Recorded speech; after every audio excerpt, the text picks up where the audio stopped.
ತುಮಕೂರಿನಲ್ಲಿ ಮಿತಿ ಮೀರಿದ ಬೀದಿ ನಾಯಿಗಳ ಹಾವಳಿ.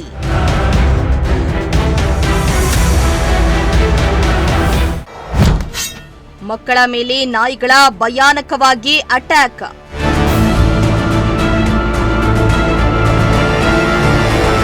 ತುಮಕೂರು ಜಿಲ್ಲೆಯಾದ್ಯಂತ ಬೀದಿ ನಾಯಿಗಳ ಹಾವಳಿ ಮಿತಿ ಮೀರ್ತಾ ಇದೆ. ಚಿಕ್ಕ ಪುಟ್ಟ ಮಕ್ಕಳು, ಹಿರಿಯರು ಎನ್ನದೇ ಡೆಡ್ಲಿ ಡಾಗ್ಸ್ ಅಟ್ಯಾಕ್ ಮಾಡ್ತಾ ಇವೆ. ಇತ್ತ ತುಮಕೂರು ನಗರದಲ್ಲಿಯೂ ಬೀದಿ ನಾಯಿಗಳ ಕಾಟ ತಪ್ತಾ ಇಲ್ಲ. ಸಿಕ್ಕವರ ಮೇಲೆ ಎರಗ್ತಾ ಇದ್ದು ಸಾರ್ವಜನಿಕರು ಹೈರಾಣಾಗ್ತಿದ್ದಾರೆ. ಇತ್ತ ನಗರದ ಮರಳೂರು ದಿಣ್ಣೆಯಲ್ಲಿ 5 ವರ್ಷದ ಬಾಲಕ ಹಾಗೂ 14 ವರ್ಷದ ಬಾಲಕಿ ಮೇಲೆ ಬೀದಿ ನಾಯಿಗಳು ದಾಳಿ ಮಾಡಿದ್ದು ಮೃಗಿಯ ವರ್ತನೆಯನ್ನ ತೋರಿದೆ.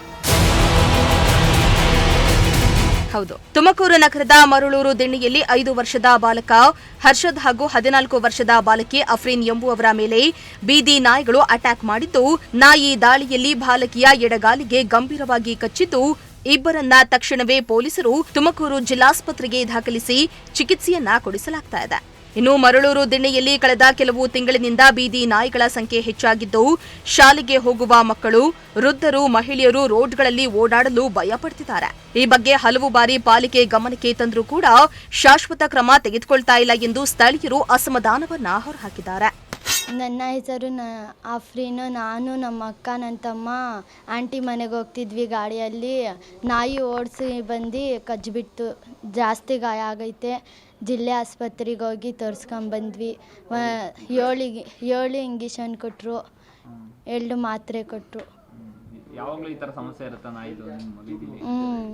ಯಾವಾಗಿಂದ ಈ ಸಮಸ್ಯೆ ಇರುತ್ತೆ ನಾಯಿಗಳಿಗೆಲ್ಲ? ಮೊನ್ನೆ 8:30 ಫುಲ್ಲು.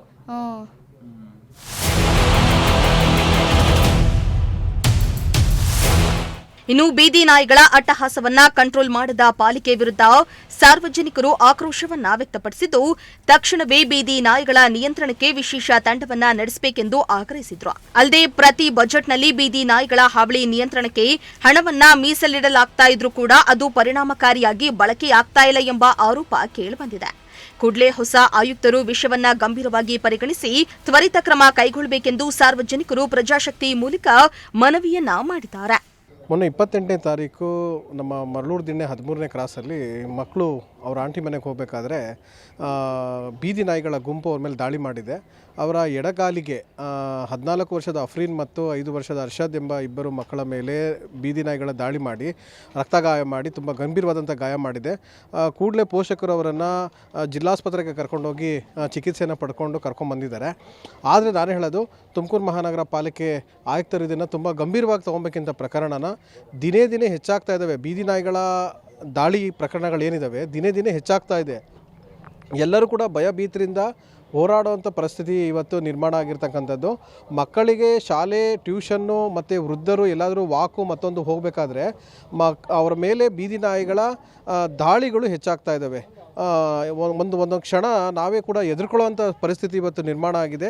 ನಾನು ಮಹಾನಗರ ಪಾಲಿಕೆ ಆಯುಕ್ತರಲ್ಲಿ ನಾನು ಮನವಿ ಮಾಡೋದು ಇಷ್ಟೇ, ನೀವು ಇದರ ಬಗ್ಗೆ ತುಂಬ ಗಂಭೀರವಾಗಿ ತಗೊಂಡು ಬೇಗ ಇದನ್ನು ಯಾವ ರೀತಿಯ ಕ್ರಮವನ್ನು ವಹಿಸ್ತಿರೋ ಗೊತ್ತಿಲ್ಲ, ಕೂಡಲೇ ಈ ಬೀದಿ ನಾಯಿಗಳ ಹಾವಳಿಯನ್ನು ನಿಯಂತ್ರಿಸೋದಕ್ಕೆ ABC ಶಸ್ತ್ರಚಿಕಿತ್ಸೆ ಆಗಿರ್ಬೋದು ಅಥವಾ ಇದಕ್ಕೆ ಬೇರೆ ರೀತಿಯ ಏನಾದರೂ ಒಂದು ಆಯಾಮದಲ್ಲಿ ನೀವು ಪ್ರಯತ್ನ ಮಾಡಿ ಬೀದಿ ನಾಯಿಗಳನ್ನ ಸಾಕು ಕೇಂದ್ರ ಅಥವಾ ಏನಾದರೂ ಈ ರೀತಿಯ ಒಂದು ಪ್ರಯೋಗನ ಮಾಡಿ ನೀವು ಇದನ್ನು ನಿಯಂತ್ರಿಸೋಂಥ ಒಂದು ಕೆಲಸ ಕಾರ್ಯವನ್ನು ನೀವು ಮಾಡಬೇಕು ಅಂಥೇಳಿ ನಾನು ಪ್ರಜಾಶಕ್ತಿ ಸುದ್ದಿವಾಹಿನಿ ಮುಖಾಂತರ ತಮಗೆ ಆಗ್ರಹವನ್ನು ಮಾಡ್ತೇನೆ. ಪ್ರತಿ ಬಜೆಟ್ನಲ್ಲೂ ಕೂಡ ಈ ವಿಚಾರವಾಗಿ ಬಜೆಟ್ ಎತ್ತಿತ್ತು ಅಂತ ಹಣ ಎತ್ತಿಕ್ತಾರೆ. ಇಲ್ಲೊಂದು ಕಡೆ ದುರುಪಯೋಗ ಆಗ್ತಾ ಇಲ್ವಾ ಸರಿಯಾಗಿ ಅಂತ ಈಗ ಏನಂತ ಹೇಳಿದ್ರೆ, ಪ್ರತಿ ಸರಿ ಬಜೆಟ್ನಲ್ಲೂ ಕೂಡ ಈ ಬೀದಿ ನಾಯಿಗಳನ್ನು ನಿಯಂತ್ರಿಸೋದಕ್ಕೆ ಮೀಸಲನ್ನು ಇಡ್ತಕ್ಕಂಥದ್ದು ಅದು ಸಾಮಾನ್ಯವಾಗಿ ಇರ್ತಕ್ಕಂಥದ್ದೇ.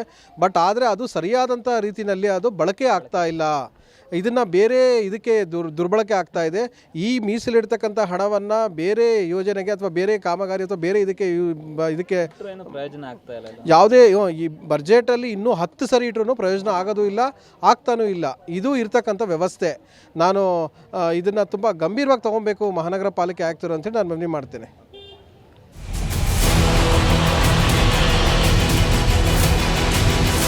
ಇನ್ನಾದ್ರೂ ಅಧಿಕಾರಿಗಳು ಎಚ್ಚೆತ್ತು ಬೀದಿ ನಾಯಿಗಳ ಹಾವಳಿಗೆ ಬ್ರೇಕ್ ಹಾಕಬೇಕಾಗಿದೆ. ಒಂದು ವೇಳೆ ಬೀದಿ ನಾಯಿಗಳ ಹಾವಳಿಗೆ ಕಂಟ್ರೋಲ್ ಮಾಡದಿದ್ರೆ ಮತ್ತಷ್ಟು ಮಂದಿ ಆಸ್ಪತ್ರೆ ಪಾಲಾಗೋದಂತೂ ಸತ್ಯ. ಕ್ಯಾಮರಾ ಪರ್ಸನ್ ಸಂಜಯ್ ಜೊತೆ ದೀಪಕ್ ಕೆಂಕೆರೆ, ಪ್ರಜಾಶಕ್ತಿ ಟಿವಿ, ತುಮಕೂರು.